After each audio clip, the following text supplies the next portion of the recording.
Joining me now is Women's Forum Australia's Head of Advocacy, Stephanie Bastiaan. Stephanie, new hate speech laws have just passed the Victorian Parliament, making the vilification of LGBTIQA+ people and women and people with disabilities based on their protected attributes punishable by up to 5 years in jail. Now, this includes posting what are considered offensive comments, memes or photos online, but offensive to who, Stephanie?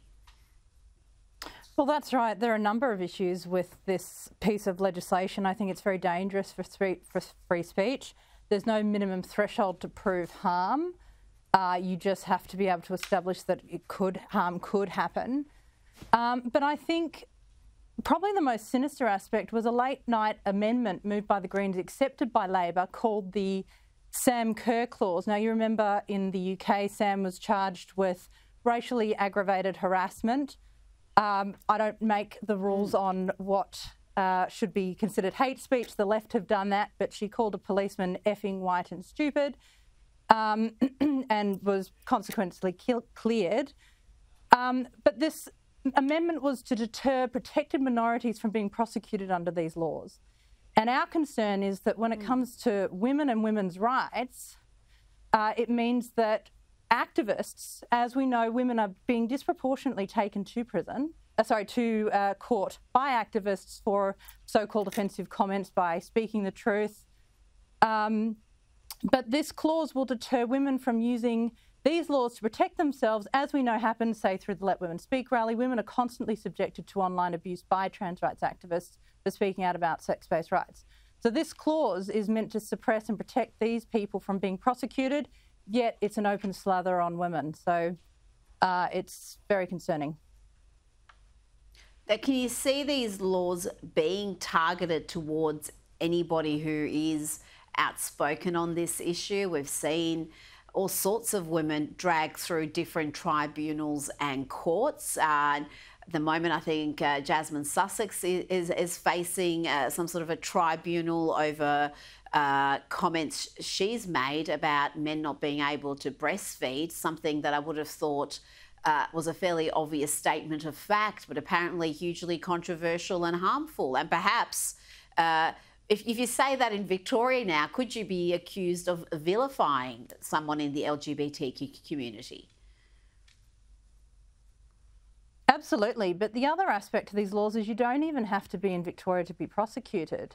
I mean, people who want to make claims against women like Jasmine can jurisdiction shop and decide that they want the case heard in Victoria if they think they can get a better outcome.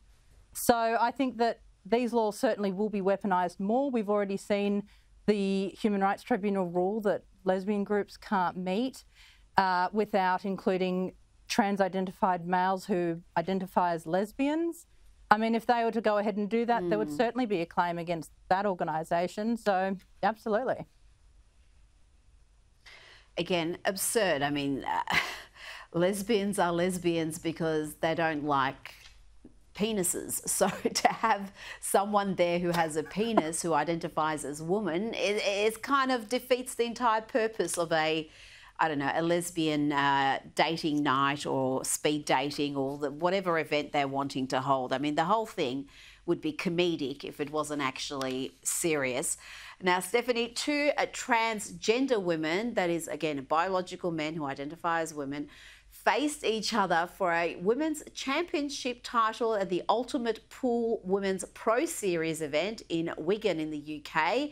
These two dudes beat all the female competitors in the sport to reach the final. We're told this sort of thing never really happens, that it's all just hysteria from the activists. But on the same day, the New York Post also reported that a transgender track athlete won a varsity high jump competition at an Oregon high school. Now, this athlete finished first in the female category just 2 years after finishing last competing against junior boys. Stephanie, that says it all. There's why we've got different categories for men and women and why it's so grossly unfair to allow male bodies into women's sport. Absolutely. It's peak insanity that the top two competitors in the pool competition are both male. I mean, it just says it all, really. And what's grossly unfair is that, particularly in Australia, you can't call this out anymore. I mean, we were talking about the vilification laws just before, but Kirralie Smith's off to court on Monday for calling out the fact that the top football goal scorer for New South Wales in the state AFLW was a biological male. It's absolute insanity. And we know that the science is there, the male puberty, the data on that, and the fact that they have a stronger capacity in height, in jumping, in strength. It's all there. And it's just ridiculous that this conversation is being suppressed at the disadvantage to women. Now, just before you go, Jennifer Melee, a black Christian senior nurse at St Heliers Hospital in the UK, who addressed a transgender pedophile as Mr., has been suspended despite this transgender pedophile calling her the N-word 3 times. This is a convicted sex offender who also lunged at her. And Stephanie, she's the one who's paying the price. She's the one who's suspended from her role. It's just extraordinary. A woman who's been not only physically threatened, racially abused, and somehow the pedophile is the victim. It just makes me so angry. But in, the E-Safety Commissioner just last year, under questioning from Claire Chandler, wouldn't deny that it was considered online cyber abuse to refer to male sex offenders in prison by their correct pronouns. I mean, these things matter. If she said a woman lunged at her, obviously the safety risk is very different.